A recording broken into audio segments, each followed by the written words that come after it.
Lo distinto te ha encontrado. Esto es Infinita Podcast. Encuentra nuevos episodios cada semana. Suscríbete.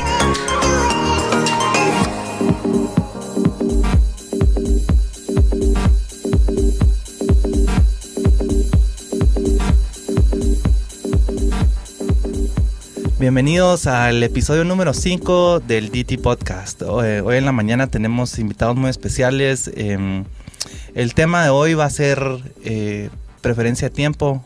O sea, es decir, qué es lo que mantiene el precio adentro de una moneda o un vehículo de pago o de inversión. O bueno, eso es lo que ya llegaremos en detalles a un criptoactivo. Eso es lo interesante del día de hoy. El día de hoy tenemos a Juan Pablo y a José Lemus, y tenemos a una persona que me encanta siempre introducir. Él fue uno de los jueces con nosotros en el hackathon, a Mr. Richie Bond. Bienvenido. Y bueno, entonces entremos un poco. Tal vez Juan Pablo, si ya haces la intro explicando qué es Time Preference. Hola, buenos días Richie, José, Esteban. Pues le he estado dando mucha vuelta. Es un tema que desde que me enteré, me había pasado por encima de toda mi vida, pero desde que me enteré de él he estado pensando mucho acerca de él, y recientemente aún más. Y básicamente es por qué decidimos no consumir en el momento para consumir en el futuro, o cuáles son los factores que influyen en cuánto dejamos de consumir en el presente para consumir en el futuro. Porque la verdad, la decisión económica más importante que vas a hacer en tu vida no es una, son un montón que haces constantemente con vos mismo, con tu vos futuro. Vos estás sacrificando algo hoy para tener un beneficio en el futuro. Y esa conducta de sacrificar hoy para poder tener algo para consumir en el futuro puede ser afectada por un montón de factores, pero me he estado dando cuenta cada vez más que es afectada también por el dinero que usas como sociedad, y estás afectando la preferencia temporal de todos los participantes en esa sociedad. Y el comportamiento de esa moneda, ¿verdad? De ese currency. De exactamente cuál va a ser su valor en algún futuro. Si es que va a ser más o menos de lo que actualmente puedo comprar con esa moneda, ¿verdad? Sí, y yo creo que se pueden reforzar. Entonces vos tenés una moneda deflacionaria y entonces estás incentivado. Como Bitcoin, digamos. ¿Dije deflacionaria o inflacionaria? Deflacionaria. Deflacionaria. Bueno, una moneda deflacionaria básicamente es una moneda que vale más conforme pasa el tiempo. Entonces, si ahorita te compra un frijol, mañana te compra 3. Uh-huh. Bueno, qué bonito sería tener algo así. Bueno, si hoy te compra una libra de frijol, tal vez en 2 años te compra libra y media, ¿va?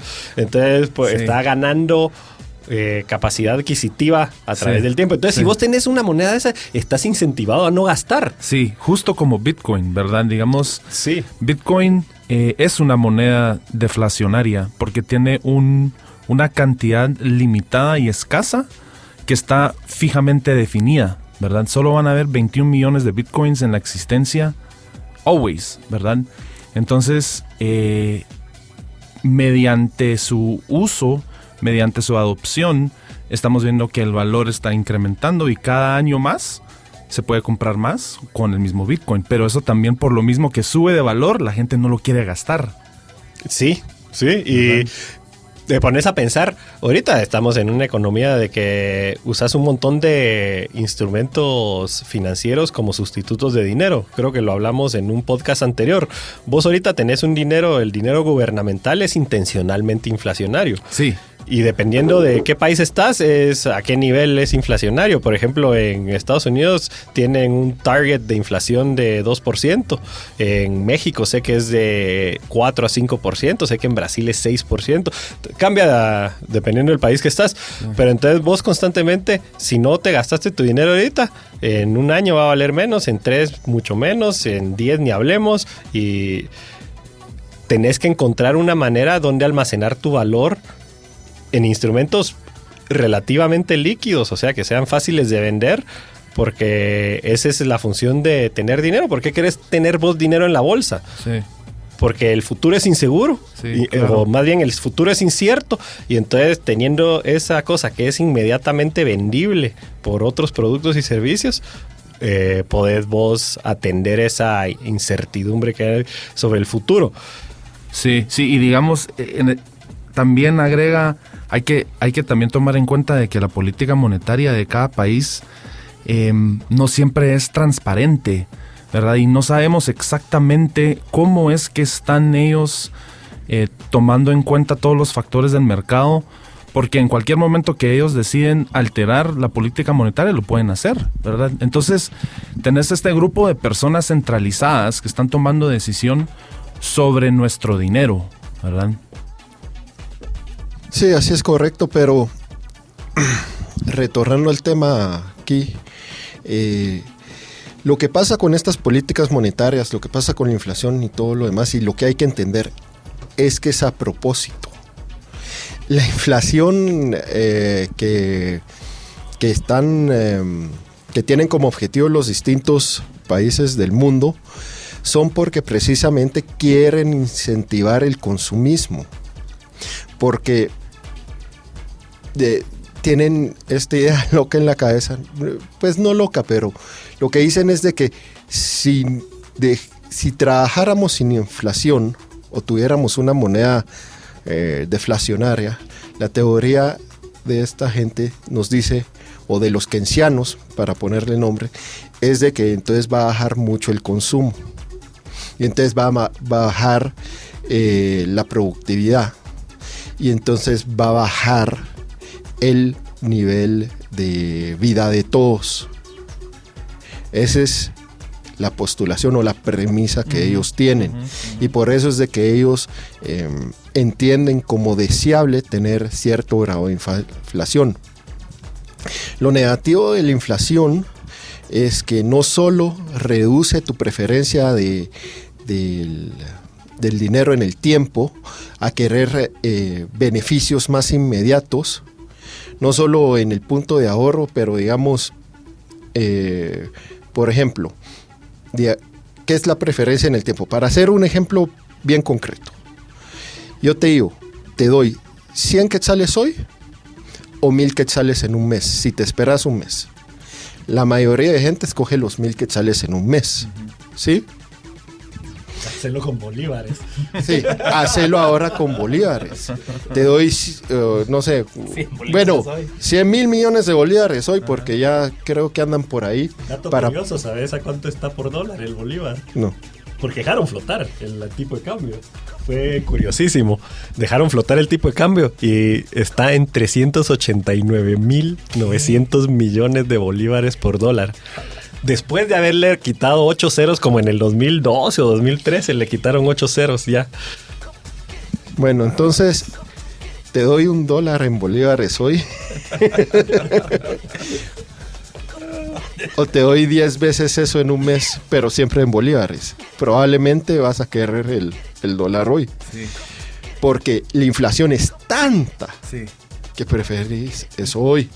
Y ese justo es la clave, ¿verdad? Es como la decisión o los criterios que yo utilizo para tomar esa decisión están en gran parte definidos por la inflación, ¿verdad? Así es, y pasa algo bien curioso, porque la mayoría de personas no hemos tenido contacto con un dinero que se aprecia en el tiempo o que por lo menos mantiene su poder adquisitivo, si no es que gana. A nosotros, a Juan Pablo y a mí, nos pasó una situación bien particular cuando empezamos a tener Bitcoin. Como creemos en él y como la verdad sí logramos entrar en un precio favorable. ¿Hace cuánto tiempo? Cuenten la historia. Entramos hace como 2 años, ya un poquito más. Entonces, ¿cómo se llama? Lo que nos pasó a nosotros fue de que evaluás mucho mejor tu gasto. Hoy por hoy en la sociedad, o sea, sí funciona la teoría de los keynesianos. Lo que pasa es de que sí funciona, sí incentiva muchísimo el consumismo, porque ni lo pensás, quiero comprarme una tele. Sí. me la compro. Sí, es cierto. Y voy a como tal vez desviar un poquito el tema porque me parece muy curioso eso, porque también me pasó a mí. Digamos, yo cuando me metí al mundo de las criptomonedas, también fue hace como 2 años aproximadamente, y cuando vi la cantidad de valor que estaba duplicando, triplicando, cuadriplicando, yo no quería gastar ni un centavo, ¿verdad? Es más, Sí. quería acumular más porque sabía que en algún futuro iba a valer aún más. Entonces, Correcto. entonces me hace mucho sentido lo que estás diciendo, porque si es deflacionaria, entonces yo digo, puchica, mañana va a valer menos, mejor lo gasto ahorita. Pero aún así no dejas de gastar porque siempre hay cosas que te dan un beneficio hoy o las querés suficiente hoy que las compras. O sea, para ponerlo de la manera más básica, de todos modos tenés que comer, pues. Entonces, de esa no te zafás. Gastos fijos. Sí, de todos modos hay que pagar renta, entonces hay que liquidar algo. Pero te volvés mucho más consciente de cómo estás tratando tu dinero, cómo lo estás cuidando, en qué lo estás gastando. ¿Y qué opciones tenés, verdad? Y para poner un poco de contexto, porque ya explicamos el punto de vista keynesiano, que es tenés que tener deflación para promover el consumo, para que haya que producir más cosas, para que los consumidores consuman más y así se logra subir el nivel de vida. Pero la gran falacia o la gran equivocación que hay en esta teoría es el último punto, que así es como se incrementa el nivel de vida. El nivel de vida no se incrementa a través del gasto, se incrementa a través del ahorro. Vos tenés que sacrificar algo hoy para ponerlo en un bien capital que no te va a dar ningún beneficio inmediato. Un bien capital me refiero a una herramienta, a hacer caso, vos estás pescando, ¿va? Y al principio tenés que pescar con un palito o con las manos. Y con las manos puedes pensar que agarras un pez al día. Pero si vos venís y haces un palito, una... ¿Cómo se llama? Harpoon. Un arpón se llama en español.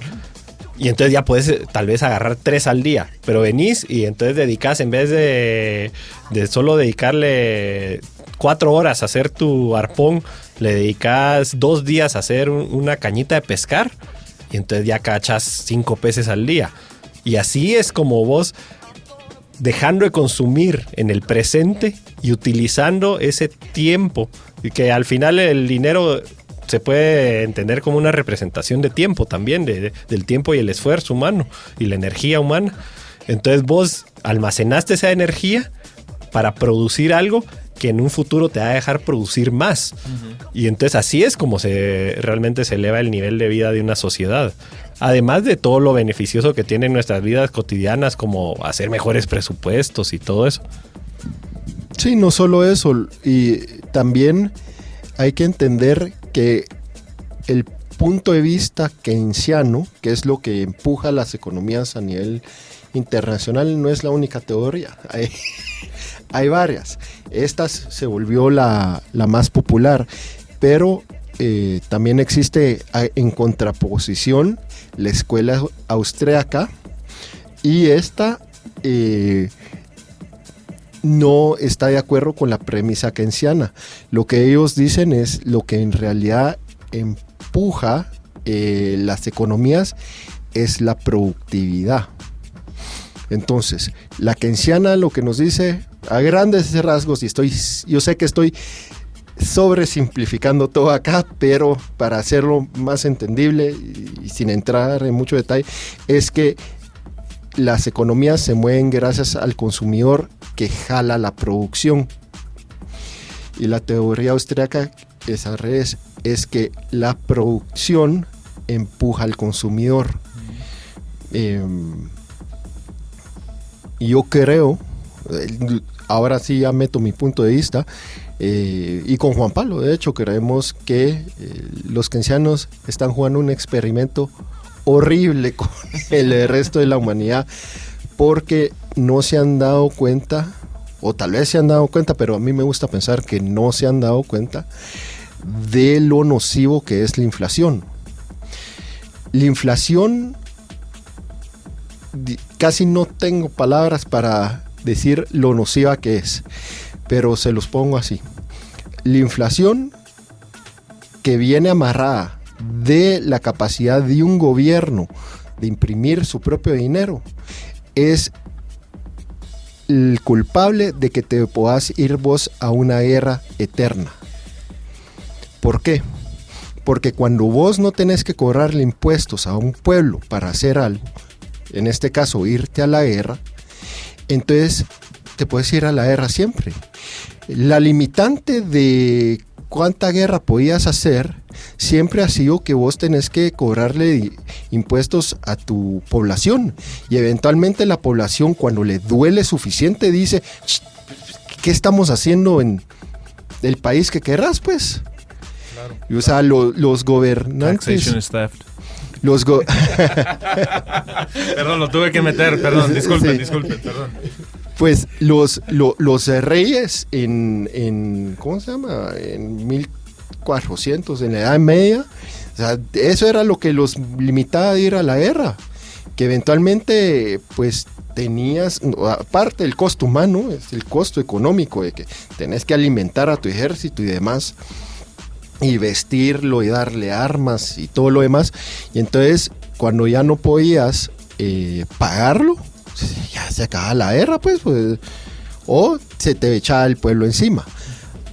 Entonces, la inflación se paga con sangre real, o sea, no es imaginación. O sea, ¿por qué cerraron la ventana del oro en 1971, Nixon? Fue gracias a la guerra de Vietnam. Ya se habían tronado todo el oro que tenían y no lo iban a poder pagar de vuelta. Entonces cerró la ventana de oro. Y contanos qué es eso de la ventana de oro. Contanos qué es lo de la ventana del oro para... Bueno, originalmente cuando nació los Estados Unidos como república, en la Constitución habían puesto de que solo el oro y la plata podían ser dinero. Con el pasar del tiempo, en 1913, primero quitaron el oro como dinero para las personas, pero los dólares todavía están respaldados porcentualmente por oro. Y lo que pasaba es de que el oro no se utilizaba para intercambio entre personas, pero sí entre países. Entonces tu exceso comercial con un país lo ibas acumulando en oro, ¿verdad? Tu exceso de comercio. Y al final de cuentas, pues los países sí podían llegar, o sea, digamos, Alemania podía llegar con Estados Unidos y decirle: mira, Estados Unidos, tenés, no sé, 10 toneladas de mi oro, mandámelos. Y ya se mandaba todo el buque, todo el barco. En el 71, y pues todo este oro se está almacenando, no sé si en bancos de la Reserva Federal, como Fort Knox, y otros bancos de reservas federales también a nivel de ciudad, como el de Nueva York, etc. En 1971 se habían ya tronado todo esto, o habían impreso más dólares para pagar su guerra del oro que tenían, y entonces tuvieron que cerrar la ventana y ya no podían convertir, porque si llegaban los países a pedir el oro, había más dólares en circulación que de oro que tenían en las bóvedas. Entonces cerraron esa convertibilidad, y los países, Francia es el ejemplo más claro, porque ellos casi que precipitaron este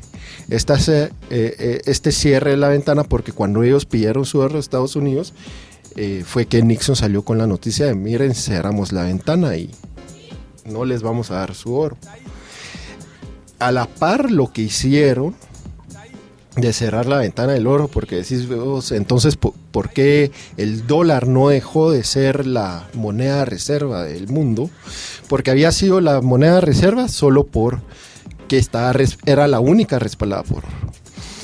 Cuando iban a hacer esto, el secretario de Estado de ese momento, Kissinger, se sentó con Arabia Saudita y les dijo que a cambio de la protección de Estados Unidos, de velar por los intereses de Arabia Saudita, ellos solo se comprometían a comerciar el petróleo solo en dólares. Entonces todo el mundo necesita dólares para comprar y vender petróleo. Hasta muy recientemente, y por muy recientemente creo que es este año, que fue a finales del año pasado, que China ya abrió su propia ventana donde puedes comprar y vender petróleo con yuan. Pero el tamaño, o sea, miremos China, el tamaño de economía que es, y eso fue lo que se necesitó para que hubiera otra moneda en que puedes comprar y vender petróleo. Y además todavía ese contrato de comprar con yuanes significa menos del 1% del comercio de petróleo mundial. Entonces esto es un proceso gradual y todavía sigue la mayoría del comercio de petróleo siendo en dólares y eso crea demanda por dólares. Sí, y ahora regresando a lo nocivo de la inflación, es que no solo se paga en sangre, porque no le tenés que cobrar impuesto a tu gente para irte a la guerra. Y entonces, si lo ven, en realidad Estados Unidos ha estado en guerra desde 1960, desde los 50 con Corea, porque de Corea pasó rapidito a Vietnam. Y de Vietnam estuvo con sus guerritas, bueno, estuvo en la Guerra Fría, que también al final de cuentas fue guerra, implicaba un gran gasto gubernamental o como porcentaje del PIB, del Producto Interno Bruto de Estados Unidos. En los 90 empezó con Irak, estuvo merodeando entre los 90 y entre los 80 y los 90 estuvo merodeando aquí en Centroamérica, luego Irak. Y desde que empezó Irak con la primera guerra del Desert Storm, no sé si algunos de ustedes se acuerdan, tal vez yo sí estaba vivo. 91, 92. Que fue como de guerra, sí, 91, fueron como 3 días, pero de ahí en fuera no se han salido del Medio Oriente. Han estado en una ocupación permanente, entonces son que ya 60 años de guerra. Eso es un montón. Y es un montón de dinero. Y financiado por pura inflación. Porque, bueno, dicen que el presupuesto de las Fuerzas Armadas de los Estados Unidos es como el 50% de su recaudación de impuestos, pero no es el grueso. Por algo es que están teniendo déficits de 1 trillón anual ahora. 1 trillón. Eso es... La vez pasada creo que en un podcast tratamos de hacer el ejercicio mental de cuántos contenedores eran 1 billón. O sea, y eso cuesta imaginárselo. Un trillón. Para 1 trillón me pregunto, pues, ¿cuánto tienen que producir para realmente poder vender y pagar eso? Ahí es donde uno se da cuenta de lo falso que es toda esta parte inflacionaria. Fíjate que yo vi ahí en YouTube, no lo he comprobado porque fue un esfuerzo bastante grande el que hizo un cuate.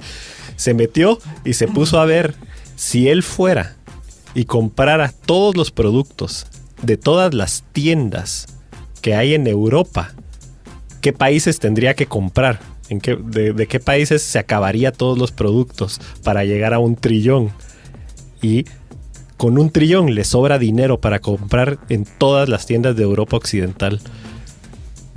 Es casi impensable la cantidad de dinero que es. Es del ejercicio que les hacía de si pudieras contar 1 segundo cada número. Que para 1 millón te tardás aproximadamente 16 días. Y después para 1 billón, que eso es lo interesante, son 35 años. Y... sí, para 1,000 millones, pero para el trillón que es... bueno, estoy usando la nomenclatura en inglés, que es million, billion, trillion. Entonces, para 1 trillón, que es lo que están gastando los gringos, son 35,000 años. Entonces, la diferencia entre 1 billón y 1 trillón la puedes conceptualizar ahí. Es la diferencia entre 35 años, que es la vida de un adulto joven, y 35,000 años, que es prácticamente lo que sabemos de la historia de la humanidad. Sí, y digamos, yo creo que todos aquí estamos muy de acuerdo de que la inflación es la madre de un mal muy severo en nuestro sistema. De todos los males. De todos los males económicos. Entonces, me gustaría platicar qué se puede hacer. ¿Qué pueden hacer las personas para poder combatir con la inflación, verdad? Yo, siendo una persona trabajadora de la clase media, ¿qué podemos hacer nosotros como guatemaltecos, como individuos, para venir y combatir en contra de esa inflación que está completamente fuera de nuestro control, o no? Sí, hasta ahorita, hasta el momento, mientras sean los gobiernos los que se adjudiquen el poder de imprimir dinero, está fuera del control de cualquiera, ¿verdad? Y lo que puedes hacer es empezar a comprar cosas que no se devalúen. Por eso es tan popular la inversión en tierra. Si vos ves históricamente, la tierra no necesariamente gana plusvalía. Pero mantiene valor. Pero mantiene su valor. Y por eso es que se vuelve atractivo. Un montón de gente cree que sus terrenos, su casa, su apartamento, lo que sea, va a ganar valor en el tiempo. No, eso no es cierto. Muy en situaciones muy particulares, sí logras hacer dinero y logras comprar a un precio y salir a un precio mayor que signifique en realidad un aumento en tu capacidad de compra. Pero eso es rara vez. O sea, se tienen que alinear, ahí sí que se tienen que alinear las estrellas para vos, para que salgas con dinero de ese negocio. En la mayoría de los casos vas a haber mantenido nada más tu poder adquisitivo. Sí, y yo estoy completamente de acuerdo con eso. Y yo creo que hay que tal vez educar a las personas para quitarse la idea de que un inmueble siempre va a ser una buena inversión, porque es como algo ya parte de nuestra cultura. Ya es como el sales pitch de, sí, este es es un one bedroom loft, es una excelente inversión, cómprelo porque seguro va a valer más después. Pues, eso no es cierto. Pues mantiene su valor o lo pierde menos que tu dinero, sí. ¿Verdad? Entonces ahí, desde ese punto de vista, entre tenerlo en efectivo y tenerlo en tierra, sí, mételo en tierra, pues puedes comprar oro, metales preciosos, históricamente han logrado mantener su valor, y ahora estamos viendo estos nuevos activos digitales que les llaman ahorita activos digitales, pero con el potencial de volverse dinero, como el Bitcoin, que posiblemente vayan a retener su valor en el tiempo, y está en una situación particular de que si el Bitcoin, por ejemplo, se vuelve una moneda, o sea, pasa por ese proceso de monetización, ahí sí se gana mucho poder adquisitivo. Y por mucho es muchísimo. O sea, tu poder... Sí, agregas ceros a tu poder adquisitivo. O sea, si metiste 100 quetzales, son 1000, son 10,000, nos vamos para arriba de cero en cero hasta que termina su proceso de monetización. Entonces, si pasa por ese proceso, y eso fue lo que vimos en cierta manera, o no vimos, pero tuvimos una glimpse el año 2017, a finales del año 2017, donde empezó a agregar ceros rápidamente. Ahora, el proceso de monetización no es lineal, no es uniforme. Entonces, lo que pasa es de que esto lo vamos a ver repetidas veces si en realidad se da. Entonces, ahorita, de cuando inició Bitcoin, que, bueno, al principio no podías ni ponerle valor de dólares, sino eran centavos de dólar. Que fue cuando se compró la pizza. Eso fue 5 centavos de dólar. Menos, o algo así. Menos, fueron 10,000 bitcoins por una pizza de $20. Creo que para todos nuestros escuchavientes, para los que no conocen la historia de la famosa Bitcoin Pizza, aquí nuestro estimado Esteban nos va a contar un poquito de esta famosa historia. Ya me hubiera gustado yo aceptar y hacer ese trato. Yo creo que Walter ha escuchado esta historia en todos los podcasts. La pizza pues, es famosa simplemente por son 10,000 bitcoins por una pizza. Y esta persona pues decide pagarlos y esta persona decide recibirlos. Y es ahí, ese proceso es importante porque es el proceso que le define el valor al bitcoin ya en un mercado libre. Es en el momento donde una persona le da un valor a algo y la otra persona recibe aceptarlo. Bueno, pues de ese momento, en promedio, y este proceso de monetización, en promedio el Bitcoin agrega un 0 cada 2 años. ¿Qué quiere decir? Que de ese momento de la pizza, en 2 años ya tenía un 0 agregado. Entonces valía $1. Y de ahí agregó otro 0, en 2 años agregó otro 0, entonces ya valía en promedio $10. De ahí agregó otro 0, en 2 años ahora son $100. De ahí agregó otro 0 y entonces estamos en el rango de o sea, cuando digo 10, 100, estoy agregando ceros, en realidad es un rango, ¿verdad? Es de 10 a 99, 100 a 999, 1000 a 1999 y estamos en el patrón ese, cumpliendo ese patrón. Este año toca otro 0. O sea, es una moneda deflacionaria. Bueno, más bien es una moneda deflacionaria, pero aquí lo que estamos viendo es el proceso de monetización de un activo. Es como, por ejemplo, cuando se empezó a usar el oro. El oro no fue de que de la noche a la mañana todos empezaron a usar oro, sino que poco a poco lo fueron reconociendo como moneda y fue aumentando su valor. Y entonces los que al principio se habían hecho de oro o se habían preocupado en acumular oro, ellos vieron su poder adquisitivo dar brincos, ¿verdad? Grandes de cuánto podían adquirir, porque si vos sos el primero que le gusta el oro por cualquier razón, ¿verdad? Imagínate en aquellos tiempos, vos sos el primero que le ve algún uso, algún valor o algo así y lo acumulas acá. Y cabe mencionar que no todos le midieron el mismo valor al oro, porque tenemos a veces esa idea en la cabeza de que el oro siempre ha sido dinero. No, y no para todas las personas. Por ejemplo, en Perú y en México, los aztecas, los incas, les gustaba como un ahorro, pero no lo usaban como dinero. Los aztecas usaban el cacao. La verdad no sé qué usaban los incas, pero sé que no era oro. Pero y ahí se lograron de hacer de mucho oro los españoles que llegaron, porque cambiaban cosas que en España no valían nada y aquí conseguían un montón de oro.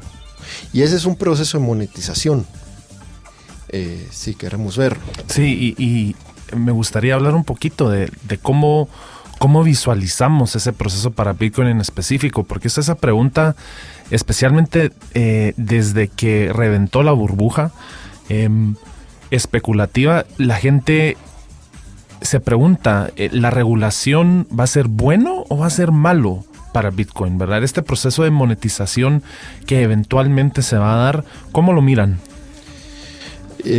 Ni bueno ni malo, y sí se va a dar, es algo necesario. Para que el Bitcoin sea adoptado y aceptado, o más bien, uno de los consecuencias de ser adoptado y aceptado, y no ser nada más una moneda así que lo usan locos de internet, ¿verdad? Para no ser... Yo soy uno de esos locos de internet. Yo creo que aquí todos somos unos locos. Hermano, ¿quién usa VPN? Los cuatro ahorita levantamos la mano. Sí, pues una de las consecuencias va a ser que va a haber regulación.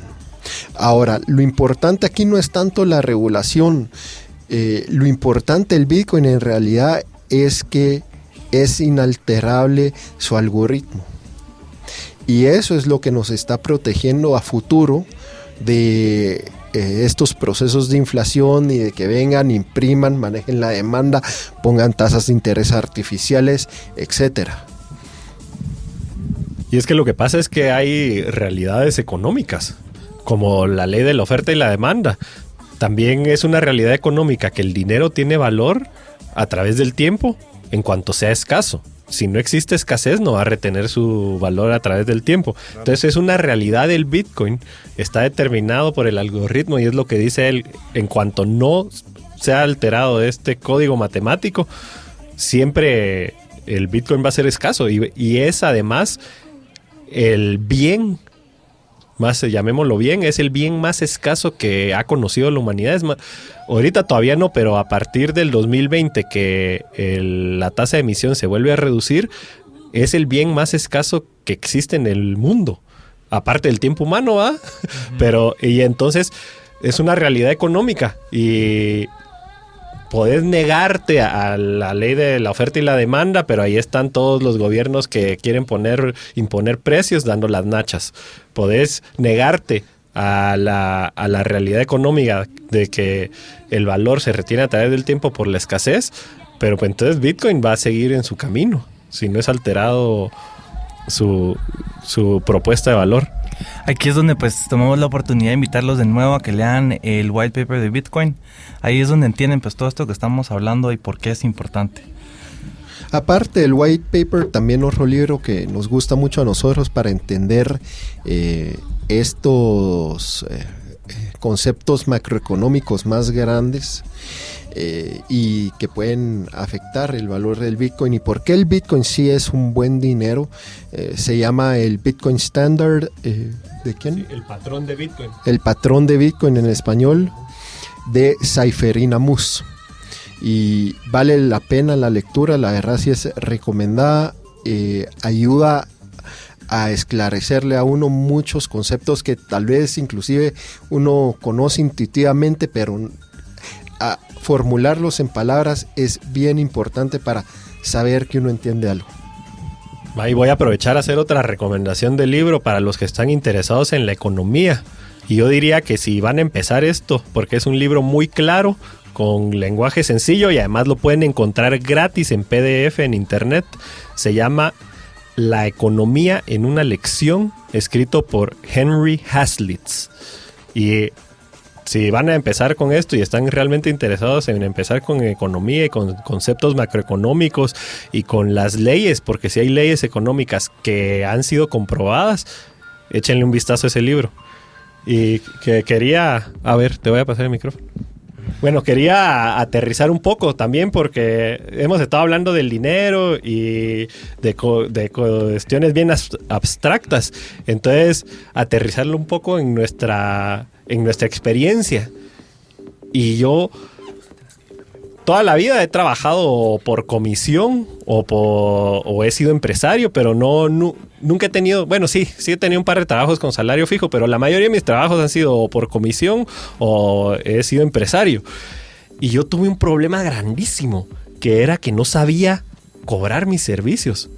No le sabía atribuir valor a lo que hacía, no sabía, hasta vergüenza me daba a veces ir y me acuerdo en la universidad hice un video que quedó bien chilero y para la mesa de relaciones internacionales y a la hora de cobrarlo y sí, ¿cuánto me pagas? Y ya habíamos quedado en un precio y se los bajé y al final vine y hice la diferencia vendiendo unos discos que además los mal vendí, pero bueno, la cosa es que yo tenía una traba de cobrar mi servicio y por eso les digo, he estado haciendo también introspección y he estado pensando mucho en el concepto de preferencia temporal y me ha ayudado haber entendido el Bitcoin y conocer acerca del tema de preferencia temporal y del valor del dinero y qué es lo que el dinero está representando para ya poder tener la confianza yo, decir, bueno, es mi trabajo, vale, saber evaluarlo y saber evaluar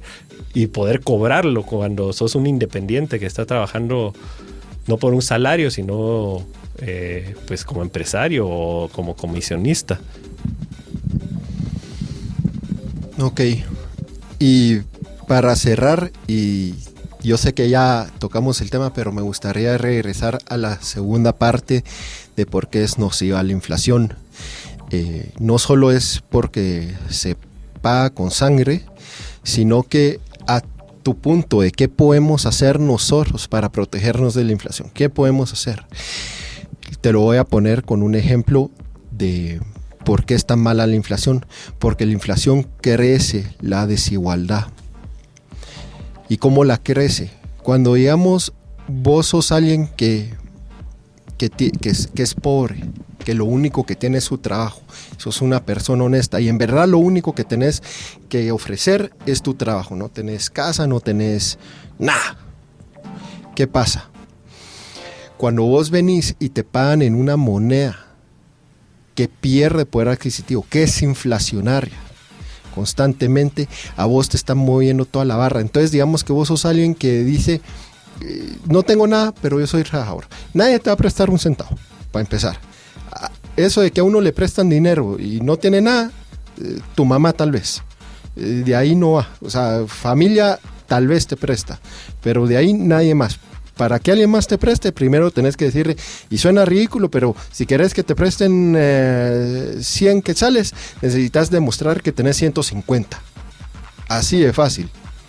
Y si no, no te dan pero ni un centavo. Entonces vos sos pobre, pero sos trabajador y sos ingenioso y proactivo y decís, yo sé lo que yo necesito aquí, quiero montar mi negocito, voy a poner mi carreta de chucos.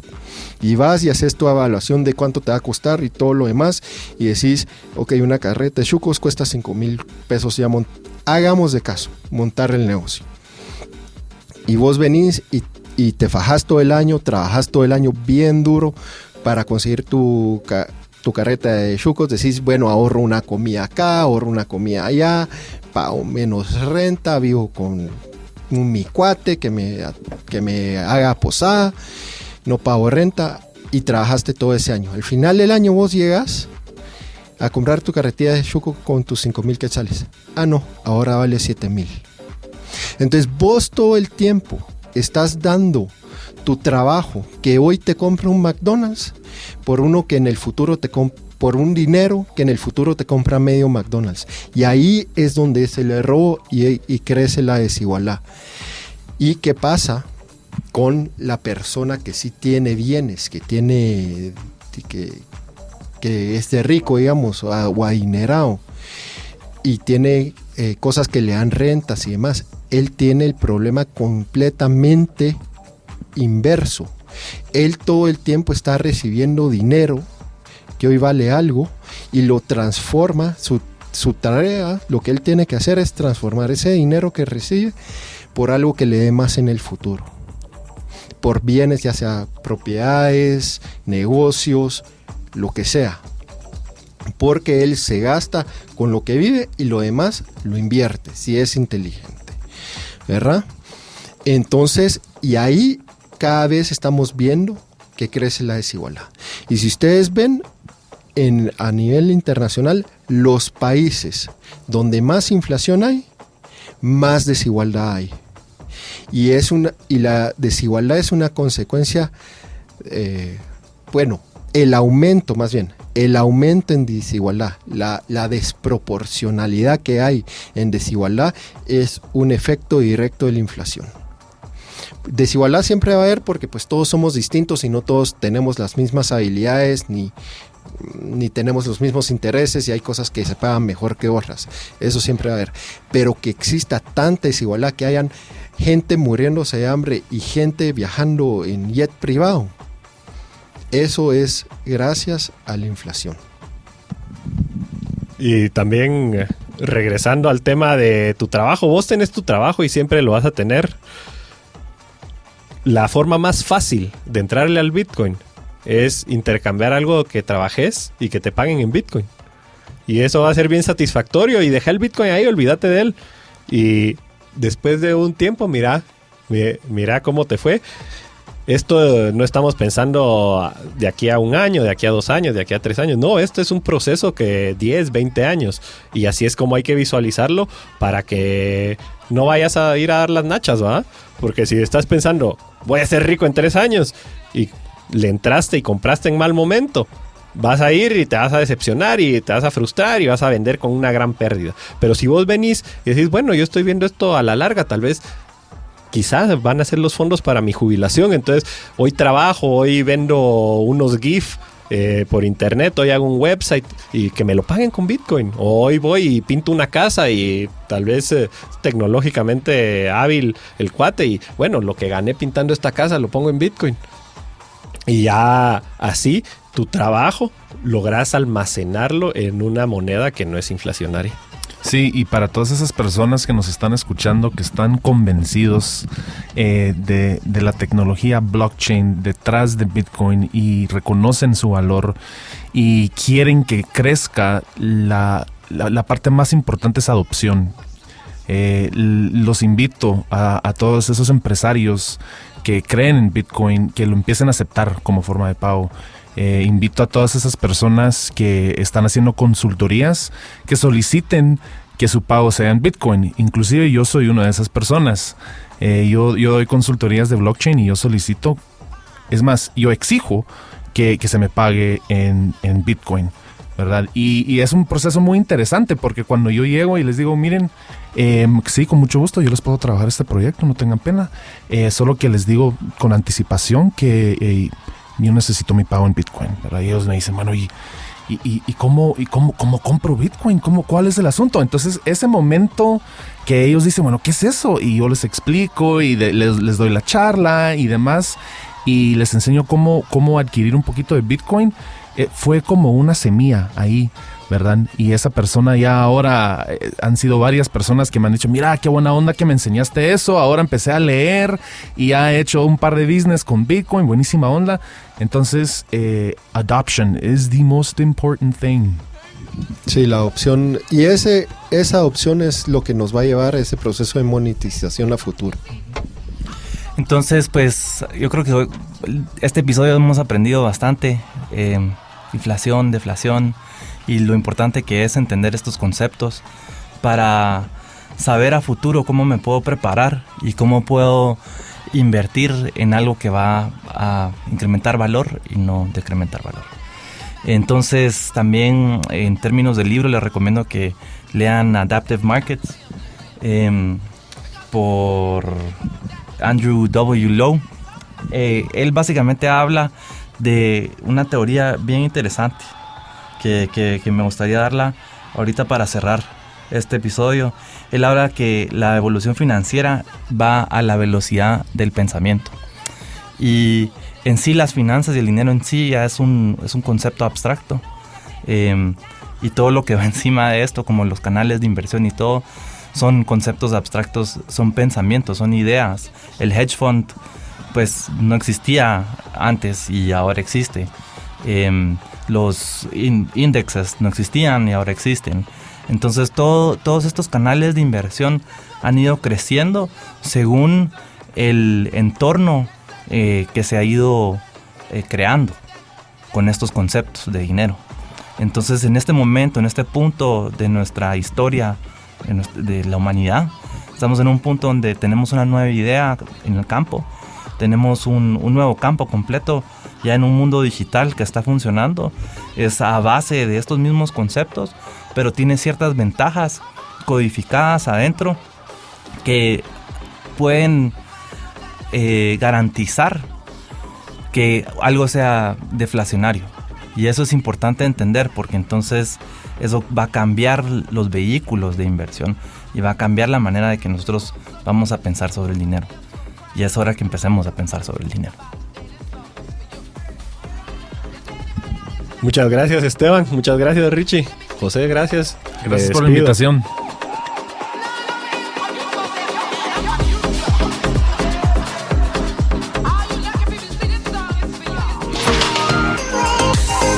Lo distinto te ha encontrado. Esto es Infinita Podcast. Encuentra nuevos episodios cada semana. Suscríbete.